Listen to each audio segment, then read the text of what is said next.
You have a BDSM relationship, I right? do, indeed. That's very interesting. Maybe can you speak to us firsthand from your relationship? How did you get involved in the community? I got involved about 10 years ago. I'd always had very controlling relationships prior to that. I had a very good giggle. I had my chart done once by a lady, my astrological chart, and she looked at me, she said to me, "You tend to attract very controlling, domineering men." And I packed up laughing. I'm like, yes.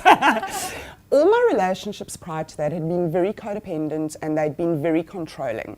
And I'd fought back because we live with the stigma of a codependent relationship is not the thing you want to be in, because society has told us that now. But society has also told us that men don't want to be in relationships. So we feel like as women we have to trap them, we have to catch them, okay? I accidentally met somebody on a vanilla site who was into BDSM, and from the first conversation I just knew it was like coming home. It just made sense to me. All the feelings that I'd been battling to deal with for years, all the things that I'd been pushing to one side. So for me it's things like huge possessiveness. I'm very codependent. I'm very much into ownership. I absolutely love a guy who's totally Do you find possessive. people judge you when you say these things? Yeah, but you get to a point in your life where it doesn't really matter. Okay. Okay? At the end of the day, the only person I have to go to sleep with is me. Yeah. Well, my master as well, but I don't have to go to sleep with you, and I don't have to go to sleep with you and your thoughts. And is it really worth acknowledging what everybody else is thinking if it constantly makes you miserable? I would say no. Yes.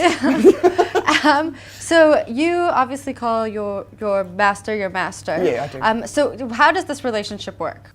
Well, it works like any other relationship. I mean, we have a normal relationship, and that's something, we actually wrote an article recently called 6 Tips for Finding Your Own Christian Grey. It's a normal relationship. We say that in there. 24/7 is still a normal relationship. We still have bills to pay, and we still have kids to feed, and we still have chores to do, and we still have all of that. So there's the normal relationship aspect. But then there's a 24/7 total power exchange. So apart from my decisions around my child and my decisions around my business, he has final say on pretty much anything else that goes on in my life, whether it's sexual, whether it's the outfit that I'm wearing today that was chosen by him. He may come up with interesting tasks. For example, I may have to sleep cuffed for a month, okay? So which would literally mean cuffs around my ankles, cuffs around, ankles and wrists, okay? And sometimes them tied together so that I would actually sleep with that. Or he may specify that I would need to wear something underneath my clothes. For example, it could range from a butt plug to a crotch rope or whatever the case may be.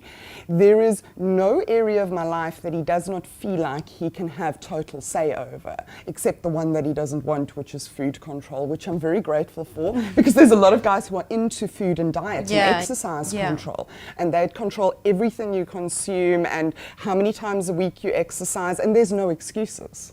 Okay, you can't go back and kind of say, no, I'm not going to do that. Is there ever a time when you want to say no? Yes, there are times that you want to say no because it's not convenient. Today was a time that I wanted to say no because it's hot. It's hot in Cape Town today.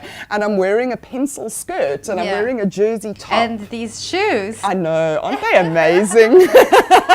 They're his favorite shoes as well.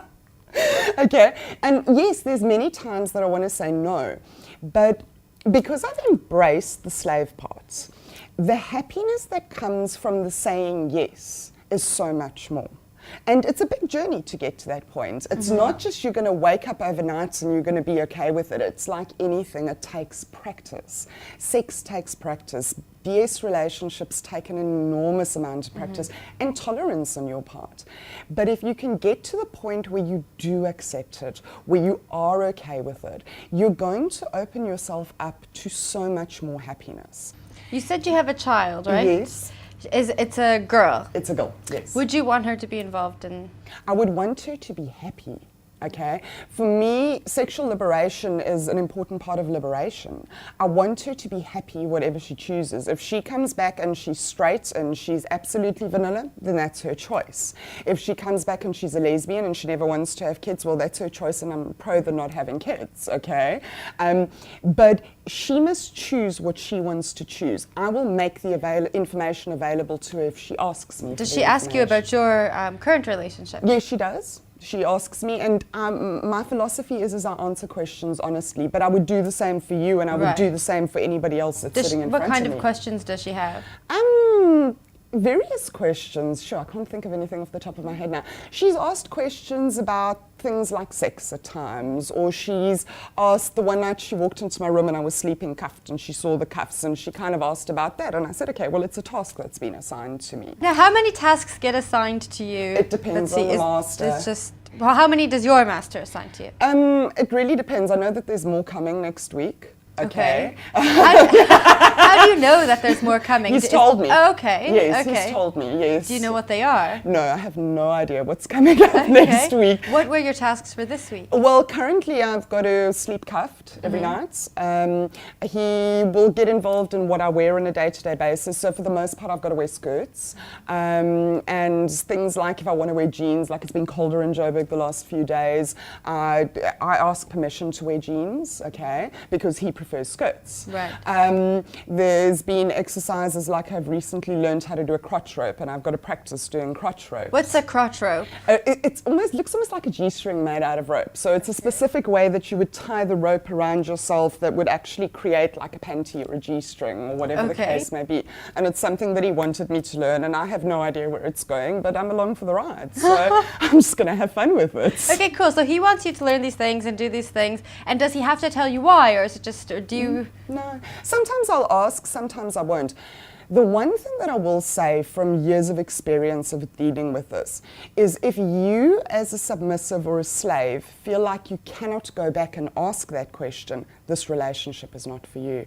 You need to run screaming, because a good master is also going to give you, he's going to give you the freedom of a relationship. You are still on somewhat equal footing, okay? And you need to be able to go back and say, no, that makes me uncomfortable, or no, I'm not prepared to go there. And if you do not feel like you have the power or the right to say it in your DS or MS relationship, run screaming for the hills, because then he doesn't have your best interests at heart. The great masters that I've known have all been people who've cared more about my well-being than about making me do what they want me to do. And that's something that's an enormous distinction. A lot of ladies are thinking that this guy's going to come along and then he's just got say over everything. No, you have to know that you are comfortable enough to say no. You are allowed hard limits, you are allowed to negotiate, you are allowed to negotiate up front, and anybody that does not give you that right, that is not an MS relationship, that is abuse. Right. Yeah. Do you negotiate often, or do you?